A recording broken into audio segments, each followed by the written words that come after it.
Jika sebuah kerajaan runtuh bukan karena perang, bukan karena bencana, melainkan karena satu pertanyaan sederhana, apakah pertanyaan itu salah, atau justru jawabannya yang selama ini dihindari? Jika seorang raja memegang pedang untuk menjaga ketertiban, lalu siapa yang menjaga pikiran sang raja? Dan jika satu kalimat bisa membuat ribuan orang terdiam, apakah itu karena kalimat tersebut lucu, atau karena ia terlalu benar? Inilah kisah ketika logika mengalahkan kekuasaan, ketika tawa berubah menjadi pelajaran, dan ketika seorang lelaki bernama Abu Nawas membuktikan bahwa pedang hanya melukai tubuh, tetapi logika mampu melumpuhkan kesombongan. Kerajaan padang pasir itu terkenal megah. Menara-menara tinggi menjulang, pasar-pasar ramai, dan istana berdiri angkuh seperti tak tersentuh waktu. Namun di balik kemegahan itu, ada satu hal yang lebih diagungkan daripada emas dan permata. Pedang. Pedang menjadi simbol keadilan. Pedang menjadi penentu benar dan salah. Pedang menjadi jawaban dari hampir semua persoalan. Jika ada penjuri, pedang bicara. Jika ada pembangkang, pedang bergerak. Jika ada perbedaan pendapat, pedang yang memutuskan. Raja merasa aman. Terlalu aman. Selama pedang ada di tanganku, kata raja suatu hari, kerajaan ini akan diam dan patuh. Para menteri mengangguk. Prajurit bersorak. Rakyat diam. Namun diam yang bukan karena damai, melainkan karena takut. Di antara rakyat jelata, ada satu nama yang selalu disebut dengan senyum miring, Abu Nawas. Ia bukan pejabat, bukan ulama istana, bukan panglima perang. Pakaiannya sederhana, langkahnya santai, dan senyumnya sering muncul di saat yang tidak tepat. Namun setiap kali Abu Nawas dipanggil ke istana, selalu ada dua kemungkinan. Raja tertawa puas. Raja terdiam lama, dan raja lebih takut pada kemungkinan kedua. Suatu pagi, raja memerintahkan agar Abu Nawas segera dihadirkan ke istana. Bukan karena masalah, kata raja, aku hanya ingin mengujinya. Para menteri saling pandang. Mereka tahu, ujian raja jarang sederhana. Ketika Abu Nawas tiba, ia tidak langsung berbicara. Ia menunduk hormat, lalu berdiri diam. Kenapa kau diam? Tanya raja. Abu Nawas menjawab pelan, karena orang yang terlalu cepat bicara sering terlambat berpikir. Beberapa menteri tertawa kecil. Raja mengangkat alis. Raja berkata, aku akan mulai dengan pertanyaan mudah. Abu Nawas mengangguk. Mana yang lebih berguna bagi kerajaan? Tanya raja. Pedang yang tajam atau rakyat yang patuh? Aula bergemuruh. Pertanyaan itu terdengar sederhana, namun berbahaya. Abu Nawas tidak langsung menjawab. Kenapa kau berpikir lama? Tanya raja. Karena pertanyaan ini tidak meminta jawaban, kata Abu Nawas, tetapi pengakuan. Pedang tajam berguna, jawab Abu Nawas akhirnya, jika ada musuh. Raja mengangguk. Rakyat patuh berguna, lanjutnya, jika mereka mengerti. Raja menyipitkan mata. Jika rakyat patuh karena takut pedang, kata Abu Nawas, maka yang patuh bukan rakyatnya, tapi ketakutannya. Tawa yang sempat muncul langsung menghilang. Raja berdiri. Apakah kau menuduhku memerintah dengan ketakutan? Abu Nawas tersenyum. Tidak, tuanku. Aku hanya bertanya, apakah tuanku ingin ditaati atau dipahami? Istana senyap. Pedang di dinding tetap tergantung, namun seolah kehilangan kilau. Raja mencoba tersenyum. Baik, katakan padaku, Abu Nawas, jika dua orang berdebat, siapa yang benar? Yang benar, jawab Abu Nawas cepat. Raja tertawa. Itu bukan jawaban. Itu jawaban paling jujur, balas Abu Nawas. karena yang salah selalu yakin dirinya benar. Beberapa menteri menunduk, merasa tersentil. Kalau begitu, kata raja, bagaimana aku tahu siapa yang benar? Abu Nawas menjawab, dengarkan yang tidak berani bicara, tuanku. Kenapa? Karena yang berani bicara sering punya kepentingan. Yang diam sering punya luka. Raja menunjuk pedang di dinding. Pedang ini membuat semua orang diam. Abu Nawas mengangguk. Logika membuat orang berpikir. Mana yang lebih baik? Diam tanpa berpikir, kata Abu Nawas, adalah awal kehancuran. Raja bertanya dengan nada lebih pelan, jika aku harus memilih satu, pedang atau logika? Abu Nawas menjawab tanpa ragu, pegang logika, tuanku, pedang cukup digantung. Kenapa? Karena pedang hanya tajam saat diayun.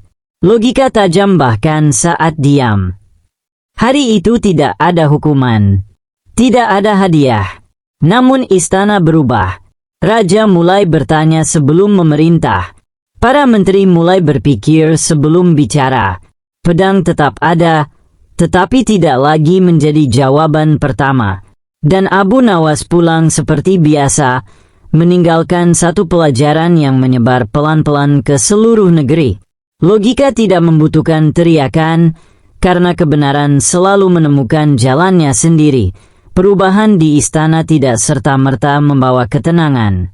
Justru sebaliknya, diam yang baru mulai melahirkan kegelisahan yang lain. Para menteri pulang dengan pikiran berat. Para pejabat rendah mulai saling berbisik. Prajurit yang terbiasa menerima perintah tegas kini kebingungan menghadapi raja yang lebih sering bertanya daripada memerintah. Ini berbahaya, bisik seorang menteri tua di sudut aula. Benar, sahut yang lain. Jika raja terlalu banyak berpikir, keputusan akan melambat. Dan jika pedang jarang digunakan, tambah yang ketiga, rakyat bisa lupa siapa yang berkuasa. Nama Abu Nawas kembali disebut. Kali ini bukan dengan tawa, melainkan dengan kecurigaan. Di pasar-pasar, rakyat mulai berani bertanya, kenapa pajak dinaikkan? Kenapa hukum berbeda untuk orang kaya? Kenapa kami harus diam? Pertanyaan-pertanyaan kecil itu tidak berteriak, namun menyebar cepat, seperti api kecil yang merambat di bawah pasir. Raja merasakannya. Ia duduk sendiri di ruang pribadinya, menatap pedang yang kini lebih sering tergantung daripada dipegang. Untuk pertama kalinya sejak lama, Raja tidak merasa takut, tetapi tidak juga merasa sepenuhnya aman. Apakah ini akibat logika? Gumamnya. Malam itu, Raja memanggil Abu Nawas secara diam-diam. Datanglah tanpa tawa, pesan Raja. Abu Nawas menjawab singkat, jika tuanku meminta diam, berarti pertanyaannya akan lebih berat. Dan benar saja, malam itu, bukan istana yang menguji Abu Nawas, melainkan seorang raja yang mulai diuji oleh pikirannya sendiri. Sidang itu tidak diumumkan.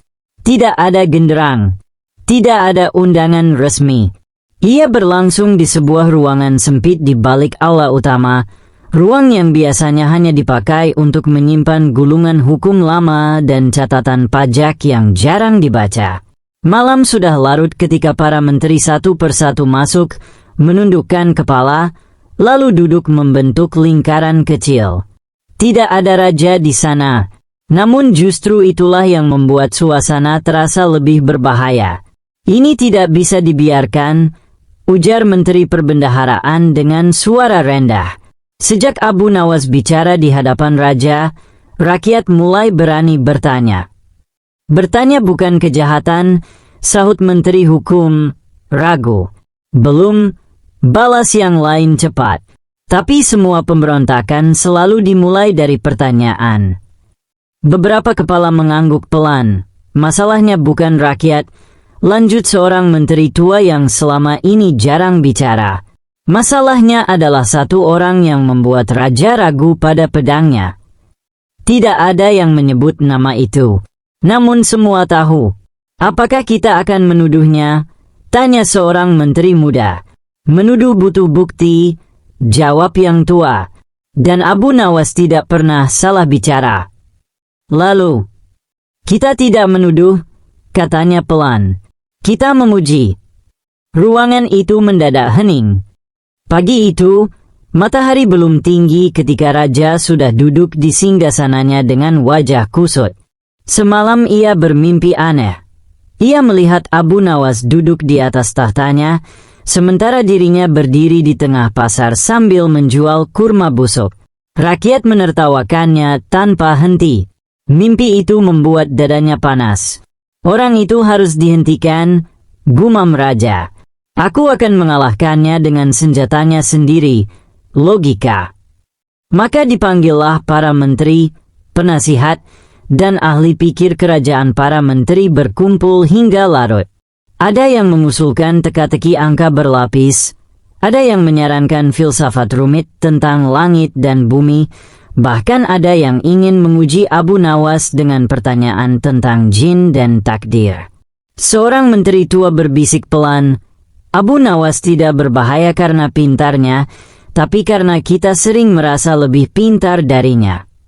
Namun raja terlalu sibuk dengan egonya untuk mendengar. Kabar pemanggilan Abu Nawas menyebar cepat. Rakyat meninggalkan pekerjaan mereka. Anak-anak berlari ke halaman istana, pedagang menutup lapak lebih awal. Mereka tahu, bila Abu Nawas dipanggil, tawa pasti menyusul. Abu Nawas datang dengan pakaian lusuh dan senyum santai. Paduka memanggil hamba, tanyanya. Hari ini kau akan diuji, kata raja dingin. Alhamdulillah, jawab Abu Nawas. Hamba kira hamba akan diuji kemiskinan lagi. Rakyat tertawa. Raja bertanya dengan penuh percaya diri tentang ayam dan telur, yakin Abu Nawas akan terjebak hitungan. Namun Abu Nawas menjawab tenang, memutar balik kata-kata raja sendiri. Istana terdiam, lalu tawa meledak. Bukan jawabannya yang salah, Paduka, kata Abu Nawas lembut. Tapi pertanyaannya yang terlalu percaya diri. Raja menggertakkan gigi. Raja mencoba lagi dengan pertanyaan tentang sungai. Abu Nawas menjawab singkat namun menghancurkan semua asumsi. Para ulama saling pandang. Ia tidak menjawab sungai, bisik mereka. Ia menjawab cara berpikir kita. Raja mulai gelisah. Tawa rakyat menggema di halaman istana. Anak-anak menirukan gaya bicara Abu Nawas. Raja merasa wibawanya runtuh sedikit demi sedikit. Tertawa bukan tanda bodoh, ujar Abu Nawas, tapi tanda akal masih hidup. Raja terdiam. Pertanyaan klasik dilemparkan, kapas atau besi, mana yang lebih berat? Abu Nawas tersenyum. Yang paling berat adalah pikiran yang enggan mengakui kesalahan. Raja terdiam lebih lama dari biasanya. Kini Abu Nawas meminta izin bertanya. Raja mengangguk ragu. Pertanyaan Abu Nawas sederhana, namun jawabannya menjebak raja sendiri. Istana sunyi sesaat sebelum tawa kembali pecah. Hari ini aku belajar, kata raja lirih. Para ulama meminta Abu Nawas menjelaskan rahasianya. Ia berkata, ilmu bukan untuk menang berdebat, tapi untuk mengalahkan ego. Semua mengangguk dalam diam. Seorang prajurit bertanya, mana yang lebih kuat, pedang atau akal? Abu Nawas menjawab, pedang menaklukkan tubuh, akal menaklukkan zaman. Prajurit itu menunduk hormat. Malam itu raja tak bisa tidur. Pertanyaan-pertanyaan Abu Nawas terus terngiang. Ia mulai sadar, kekuasaan tanpa kebijaksanaan hanyalah suara keras tanpa makna. Raja mencoba sekali lagi dengan pertanyaan paling absurd. Abu Nawas menjawab sambil tertawa. Kali ini raja ikut tertawa. Aku kalah, katanya pelan. Abu Nawas berbicara tentang pejabat sombong, rakyat kecil, dan logika yang sering kalah oleh jabatan. Kata-katanya lucu namun menampar. Raja mengumumkan perubahan. Istana bukan hanya tempat memerintah, tapi tempat belajar. Abu Nawas menolak jabatan, memilih tetap bersama rakyat. Abu Nawas pulang ke gubuknya. Rakyat mengiringinya dengan tawa dan doa. Ia meninggalkan pesan. Jika logika dipakai untuk merendahkan, ia menjadi racun. Jika dipakai untuk memahami, ia menjadi cahaya. Catatan, cerita ini dikembangkan dengan gaya jenaka klasik, dialog panjang, konflik berlapis, pertanyaan logika viral, serta penutup reflektif khas kisah Abu Nawas. Beberapa hari setelah Abu Nawas pulang ke gubuknya, istana terasa aneh. Sunyi, tetapi bukan sunyi damai. Raja duduk termenung di singgasananya, merasa ada sesuatu yang masih mengganjal di dadanya. Aku kalah, gumamnya. Tapi entah mengapa, aku merasa belum benar-benar menang atas diriku sendiri. Raja lalu memerintahkan para pengawal memanggil Abu Nawas sekali lagi. Namun kali ini bukan dengan ancaman, bukan dengan jebakan. Ketika Abu Nawas tiba, Raja turun dari singgasana. Abu Nawas, kata Raja pelan, hari ini bukan aku yang bertanya. Hari ini aku ingin belajar. Abu Nawas tersenyum tipis. Paduka baru saja mengajukan pertanyaan paling sulit dalam hidup, berani belajar atau tetap merasa paling benar. Raja menarik napas panjang. Kalau begitu, ajukan satu pertanyaan terakhir padaku. Abu Nawas menatap Raja, lalu bertanya, jika Paduka punya kekuasaan untuk memerintah semua orang, tetapi tidak mampu memerintah diri sendiri, siapakah sebenarnya yang berkuasa? Istana membeku. Para menteri menunduk. Prajurit menggenggam tombaknya tanpa sadar. Raja memejamkan mata lama sekali. Lalu ia tersenyum. Orang yang dikuasai oleh egonya, jawab Raja. Abu Nawas membungkuk hormat. Hari ini Paduka lulus ujian yang paling jarang dimenangkan raja manapun. Sejak hari itu, Raja tidak lagi dikenal sebagai raja yang gemar menjebak, tetapi sebagai raja yang gemar bertanya pada dirinya sendiri. Sejak hari itu, Raja menyadari satu hal, tidak semua pertanyaan butuh jawaban, dan tidak semua jawaban perlu dipertanyakan. Yang paling berbahaya bukan orang bodoh, melainkan orang yang merasa paling pintar. Abu Nawas pun kembali ke gubuk kecilnya, tersenyum, sambil berkata, logika tanpa hati melahirkan kesombongan. Hati tanpa logika melahirkan kebodohan. Tapi jika keduanya berjalan bersama, lahirlah tawa dan kebijaksanaan. Perubahan Raja tidak berhenti di dalam istana. Kabar bahwa Raja kini gemar bertanya pada dirinya sendiri menyebar ke pasar, ke kebun, ke sudut-sudut kota tempat rakyat biasa berkumpul. Untuk pertama kalinya, rakyat merasa istana bukan lagi menara tinggi yang jauh dari akal sehat. Suatu pagi, Raja memerintahkan gerbang istana dibuka lebar. Ia mengundang rakyat masuk, bukan untuk memberi pajak, melainkan untuk berdialog. Hari ini, kata Raja di hadapan kerumunan, aku tidak ingin memberi perintah. Aku ingin mendengar pertanyaan kalian. Rakyat saling pandang, ragu. Hingga seorang pedagang tua maju. Paduka, katanya gemetar, jika keadilan selalu dijanjikan besok, apakah hari ini kami harus terus bersabar? Istana sunyi. Raja menoleh pada Abu Nawas yang berdiri di sisi pilar. Abu Nawas berkata pelan, pertanyaan rakyat sering lebih jujur daripada jawaban penguasa. Raja mengangguk. Jika keadilan selalu ditunda, itu bukan kesabaran, tapi penipuan. Ia pun memerintahkan hari itu juga kebijakan yang menindas dicabut. Rakyat terdiam, lalu menangis dan tertawa bersamaan.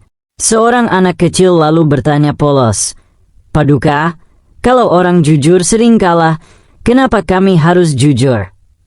Abu Nawas tersenyum dan menjawab, Karena menang dengan dusta hanya membuatmu terlihat menang di luar, tapi kalah di dalam. Hari itu, istana berubah menjadi sekolah kehidupan. Dan raja belajar bahwa pertanyaan rakyat adalah cermin paling jujur bagi kekuasaan. Pagi itu, raja duduk di singgasananya sambil menghela napas panjang. "Aku lelah," katanya, "rakyatku terlalu pintar. Mereka selalu merasa benar, tapi kerajaanku kacau." Maka dipanggillah Abu Nawas. Abu Nawas datang sambil membawa sendok kayu tua. Bajunya lusuh, wajahnya santai seperti mau ke warung. Raja mengangkat alis.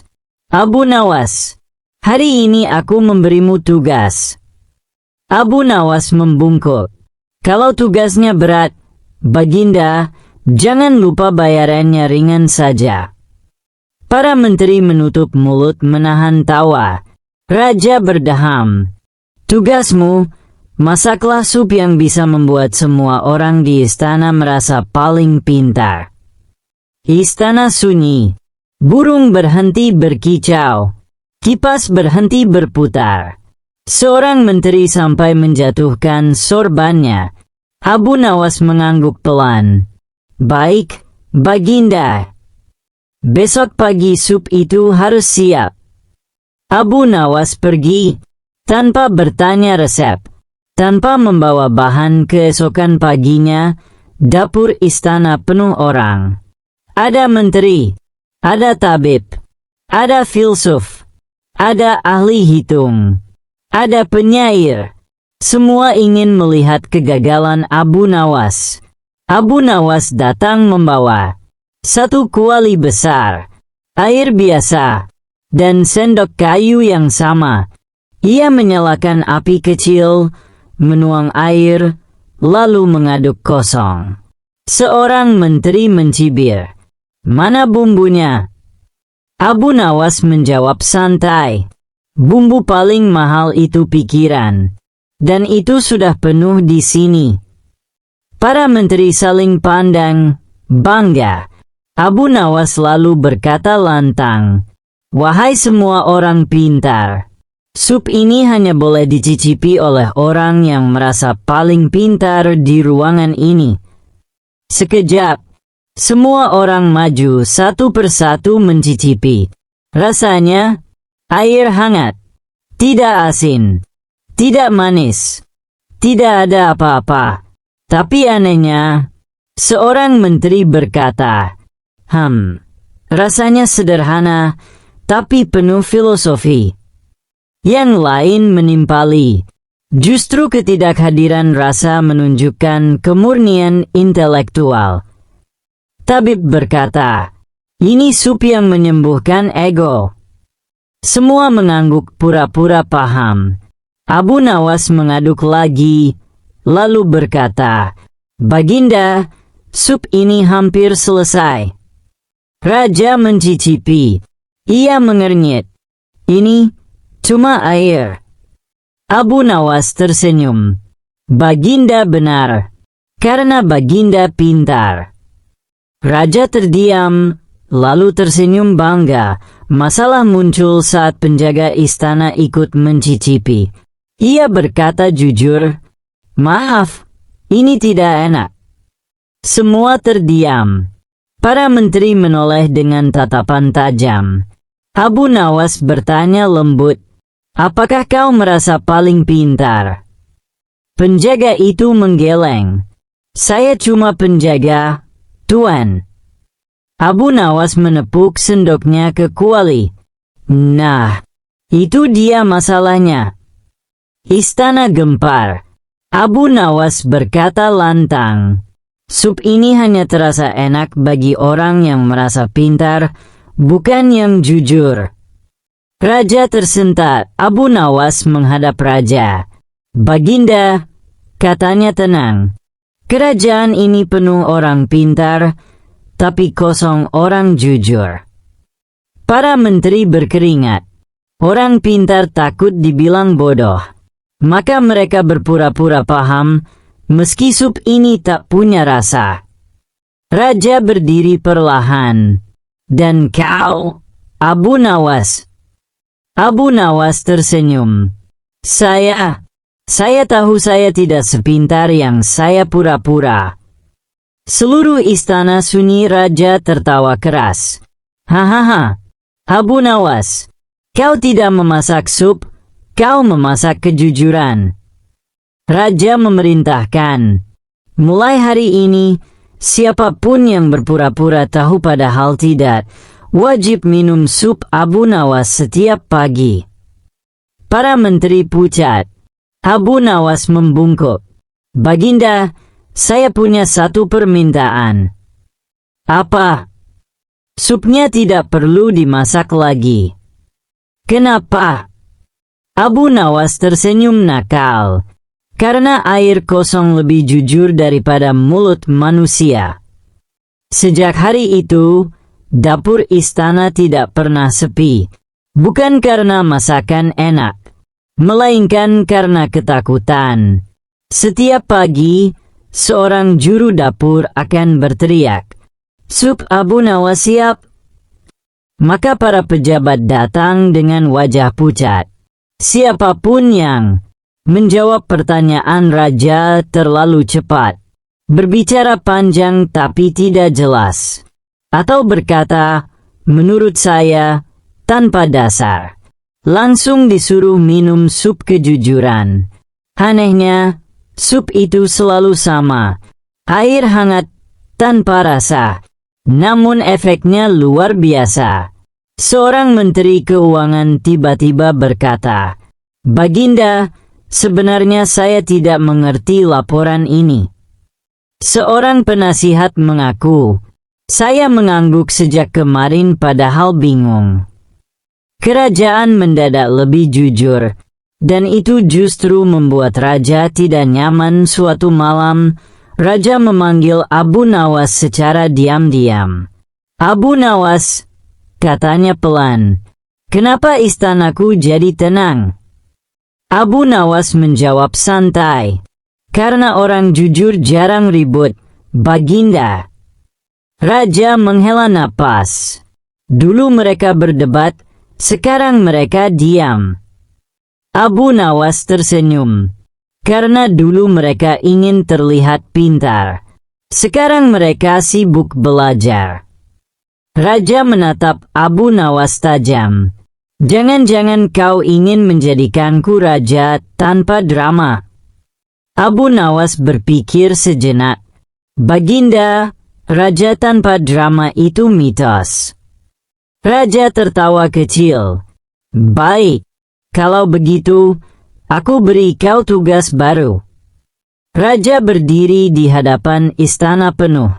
"Wahai Abu Nawas, jika kau memang cerdik, timbanglah akal manusia.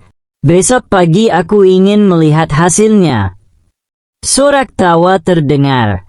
"Mana bisa akal ditimbang?" Ini akhir Abu Nawas. Abu Nawas membungkuk. "Baik, Baginda, tapi saya butuh satu alat." "Apa itu?" "Sebuah timbangan besar dan seluruh rakyat." Keesokan harinya, lapangan istana berubah jadi pasar. Di tengah lapangan berdiri timbangan raksasa. Abu Nawas berdiri di sampingnya sambil berteriak, "Wahai rakyat, siapa yang merasa paling berakal, silakan naik ke timbangan." Para pejabat maju duluan. Mereka naik satu persatu. Timbangan tidak bergerak. Abu Nawas mengangguk. Wajar. Akal yang dipamerkan biasanya ringan. Rakyat tertawa. Lalu seorang petani tua maju. "Apa kau merasa paling pintar?" tanya Abu Nawas. Petani itu menggeleng.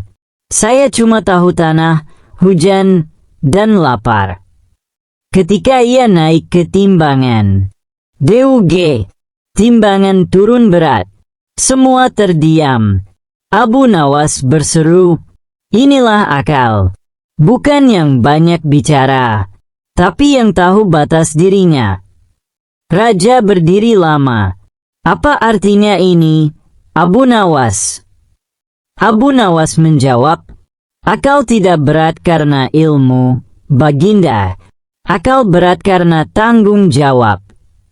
Para pejabat saling pandang. Seorang menteri berbisik, berarti selama ini akal kita kosong. Abu Nawas menimpali, bukan kosong, terlalu penuh ego. Raja mengangkat tangannya. Cukup, sekarang giliran aku menjebakmu. Semua tegang. Abu Nawas, kata raja, besok buatlah semua orang di istana merasa bodoh tanpa menyinggung perasaan mereka. Para menteri tersenyum puas. Ini mustahil. Abu Nawas tersenyum kecil. Baginda, orang tersinggung bukan karena disebut bodoh, tapi karena merasa pintar. Keesokan harinya, Abu Nawas berdiri di mimbar. Ia hanya berkata satu kalimat. Siapa yang yakin dirinya paling pintar, silakan pulang, karena ia tidak butuh belajar. Semua orang terdiam. Tak satu pun bergerak. Abu Nawas tersenyum. Bagus. Berarti kita semua murid. Raja tertawa terbahak-bahak sampai mahkotanya miring.